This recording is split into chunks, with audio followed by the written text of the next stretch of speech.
So in case of normal contract where money is lent and borrowed, if the borrower does not return the amount within 3 years, and the lender does not give a notice to the borrower within that period, so automatically after expiry of 3 years under the Limitation Act, that debt becomes time barred, and this debt cannot be recovered by the creditor. So the obligation of the debtor under a particular contract where money is lent, um, his obligations are discharged on the expiry of the period of 3 years under the Limitation Act.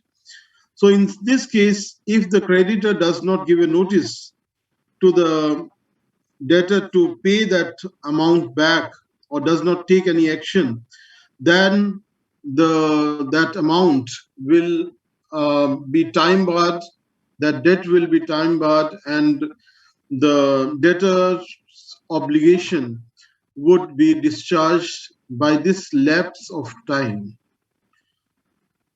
Then we have the discharge by operation of law. So if the promisor dies, then naturally with the death of the promisor, his obligations are discharged. But this is particularly for such performances which are of personal nature, like for that, or where there is a service agreement between the parties.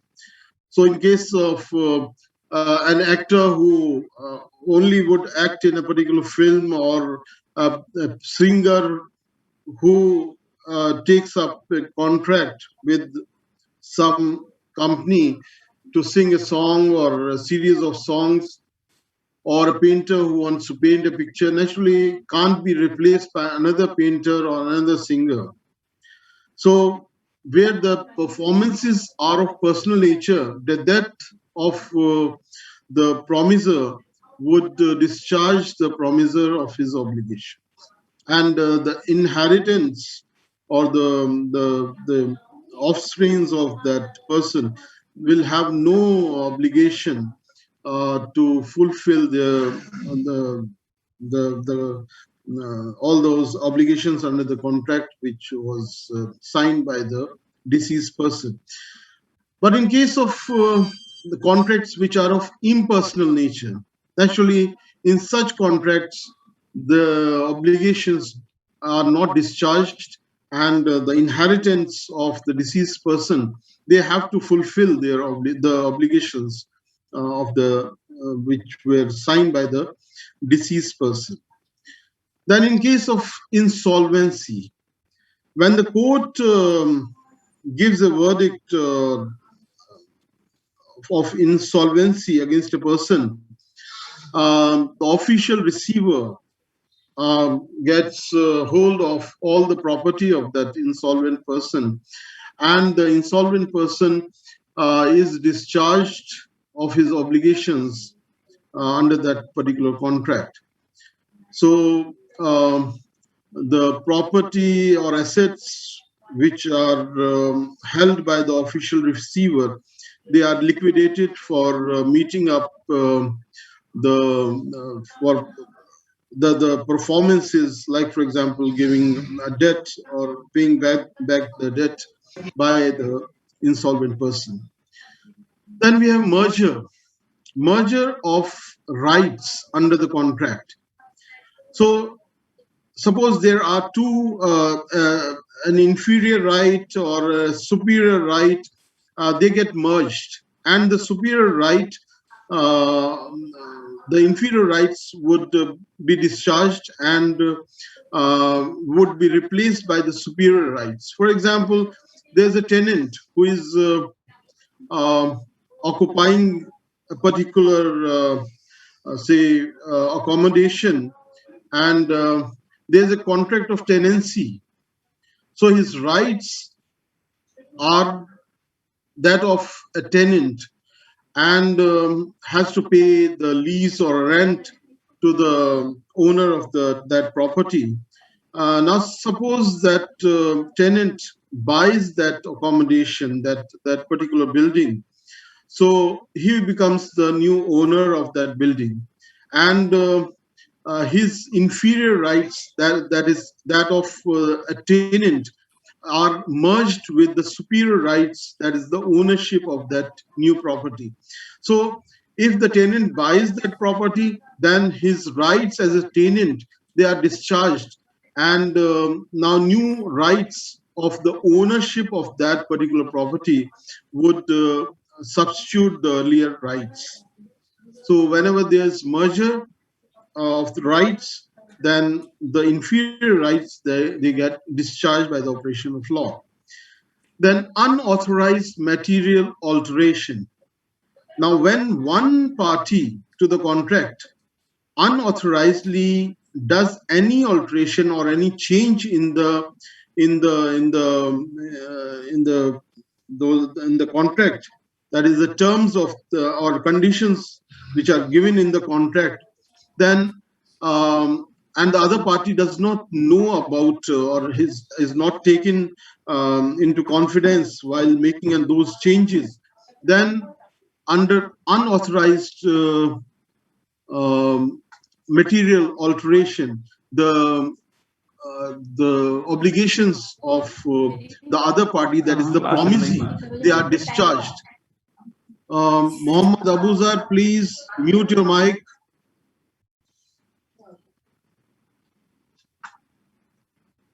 So, like for example, if there is alteration when it's done with the consent of the promisee, then that does not amount to discharge of the obligations of the promisee alone.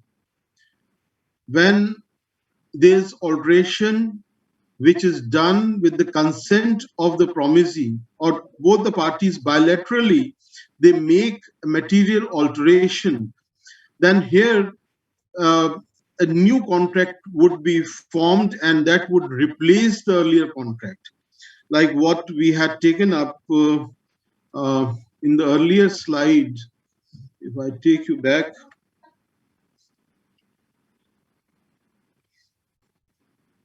sorry,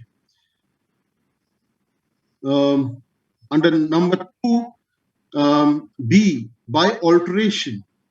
So when there is alteration between the two parties, that means material changes that are brought in the terms of the contract, which are done by mutual consent of each other, then that is the obligations, they are discharged, and both the parties, they are free of their obligations, and a new contract may be formed which would replace or substitute the older contract.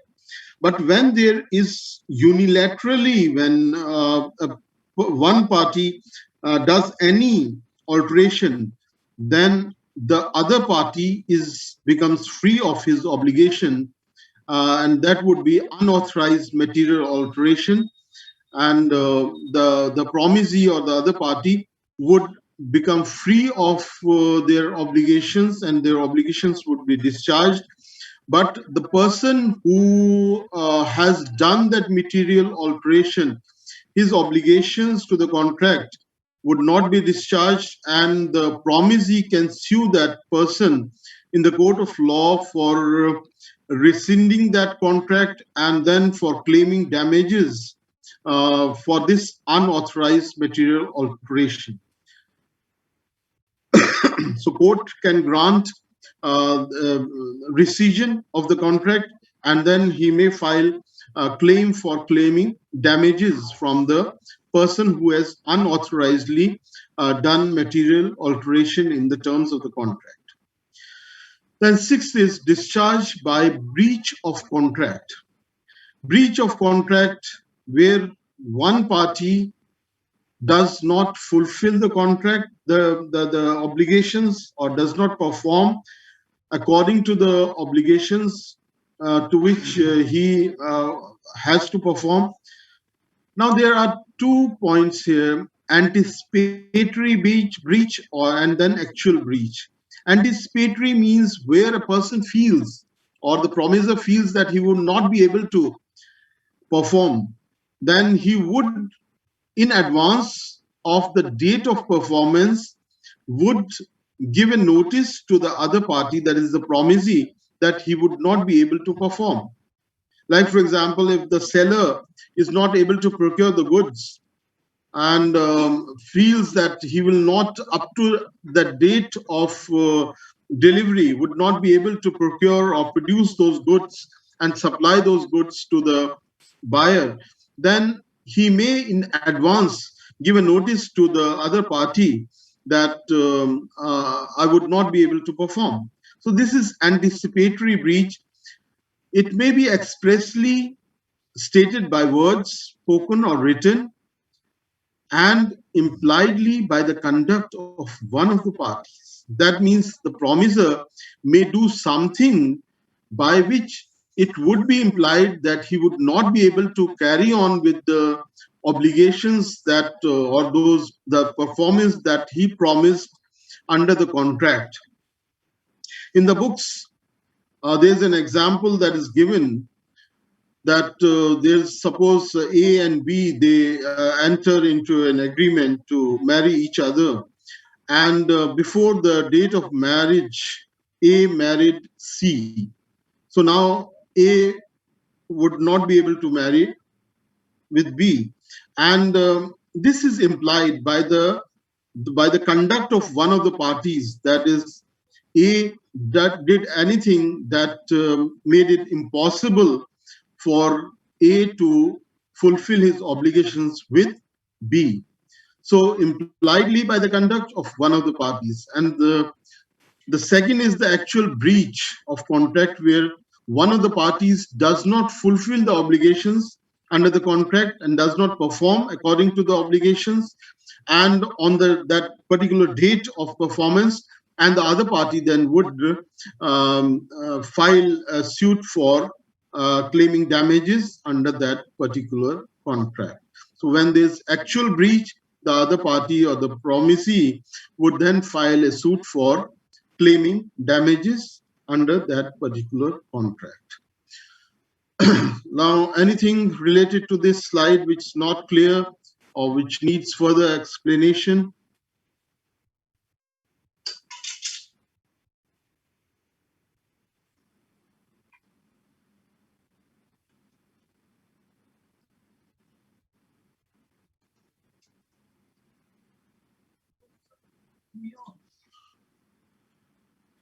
So, in case of an accident if something happened, that some mishappening happened, or accident occurs, that Yeah. in that case the contract also discharge.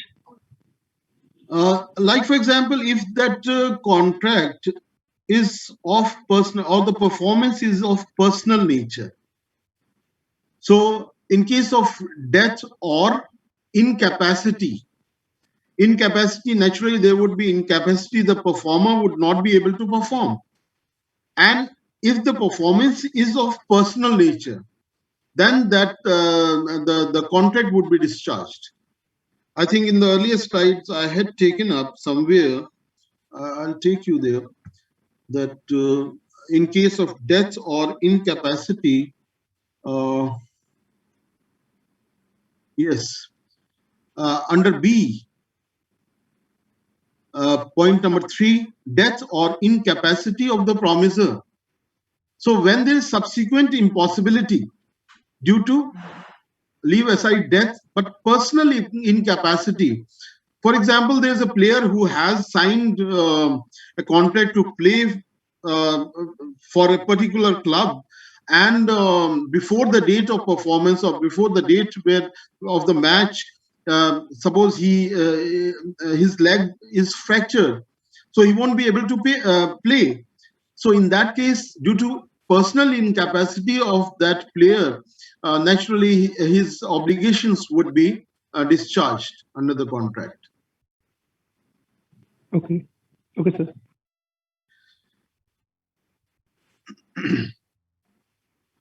Now we'll take up a new topic, that is remedies for breach of contract. We'll start with it. We won't be able to complete it today.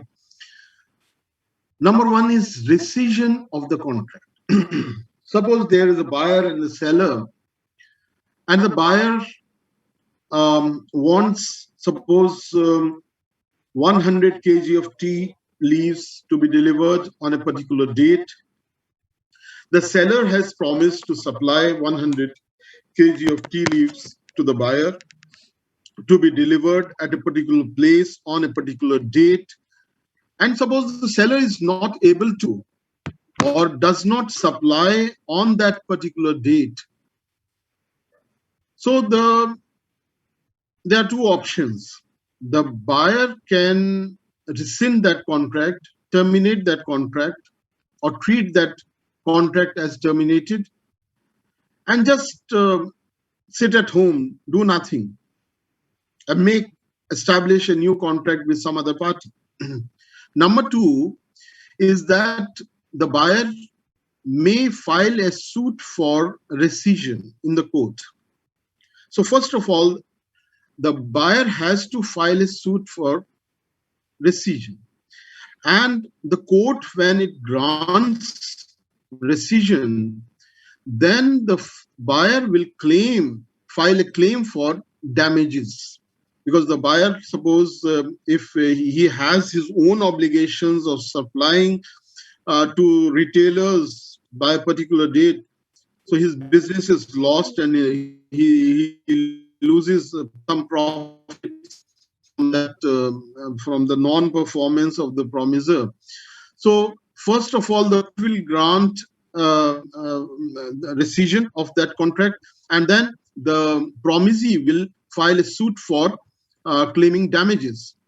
And when the court will give that verdict of providing or giving damages, and will naturally ask the other party to deposit those damages and pay those damages to the affected party. Now, under the general law, there are no punitive damages. There's no penalty that is allowed by the court. It is the usual loss that is borne by the affected party. So putting that affected party on the same footing, had the contract been performed fully. This is the general law, that the law wants to put the affected party on that particular place, on that particular footing, when the contract had been, or the performance had been fully performed. All those the profits or the benefits which the affected party may have got as a result of the full performance of that contract. So these damages, they are of 5 kinds in the number 2 point. Under the suit for damages, we have ordinary damages, special, vindictive, exemplary or vindictive, then nominal damages. Now we have these 4 types of damages. The ordinary damages, they are usually the damages which are allowed by the court, and they are to be paid to the affected party in order to compensate for the loss that is sustained by the affected party. It's not higher damages, higher than the loss, which is actually borne by the affected party.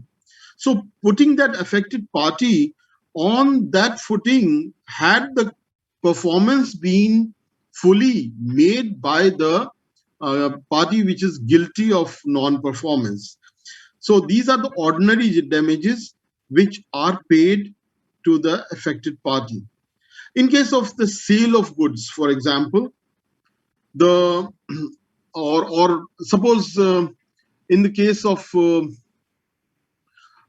say paying debt back, suppose money has been lent and that the debtor has to pay that amount on a particular day. Now suppose A has lent some money to B, and B has to pay that amount on, say, today's 7th, on 8th of September, for example.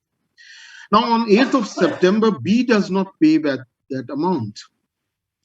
And A had certain obligations to pay certain debts to some other parties. And suppose A did not get that amount on 8th of September, and A is totally ruined as a result of the non-payment of the amount by B.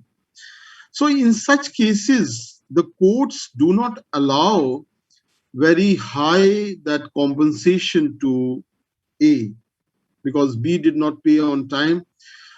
A will only get the amount whenever B pays it at the principal would be, paid by B, plus the normal interest during the period from the date of that performance to the day of actual performance, that is actual paying back the debt, whatever interest has to be paid by, or reasonable interest has to be by the debtor, and plus he'll get just that much only. So this is the ordinary damage which will be granted by the court, not a higher damage, although like the A would have lost a lot of say opportunity, and so that is not considered by the court, only the ordinary. In case of sale of goods, for example, if one party has made, A has suppose made a contract with B to sell certain goods, like a motorcycle, for example, motorcycle to B for say 60,000 rupees, and to be delivered to B on 15th of September, and on that particular day B has to pay an amount of 60,000 to A, that is on 15th of September. Now suppose on 15th of September B does not pay that amount to A, so A will not deliver the motorcycle to B. But then, since A wanted desperately to sell his motorcycle because he had certain debts to pay or urgency for getting the cash, he would then file a case for claiming damages from the court against B. So the court will allow only the difference between the contracted price and the market price on that day on which the performance had to be made. For example, since B has not paid that amount and has refused to take the delivery of the motorcycle, then A sold that motorcycle in the open market, and instead of getting 60,000, got only, say, 52,000. So this actual amount which A got from the open market is because B did not fulfill B's obligations, and court will then allow A to get 8,000 from B as damages. That is the difference between the contracted price, that is 60,000, minus the market price, that is 52,000, which A got as a result of selling that motorcycle in open market. So the difference or the loss that A sustained as a result of the non-fulfillment of the obligations of B, that particular amount would be granted as damages by the court to A. So these are the ordinary damages, basically putting the affected party on the same footing had the contract been fully performed by the promisee.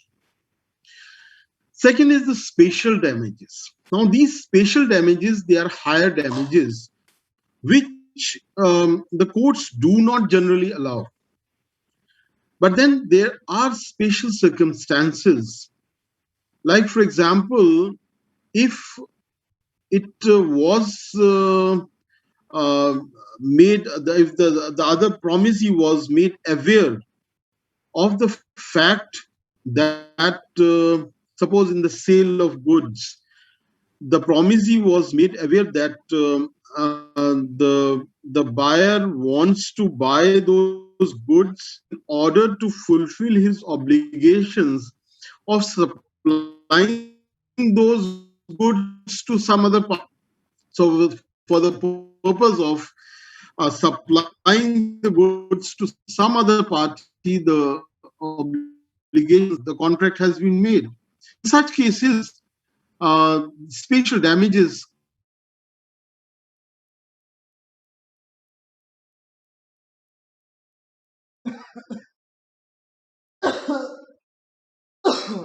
other party. So in such cases, like, for example, if there's just 1 minute left for, have any other class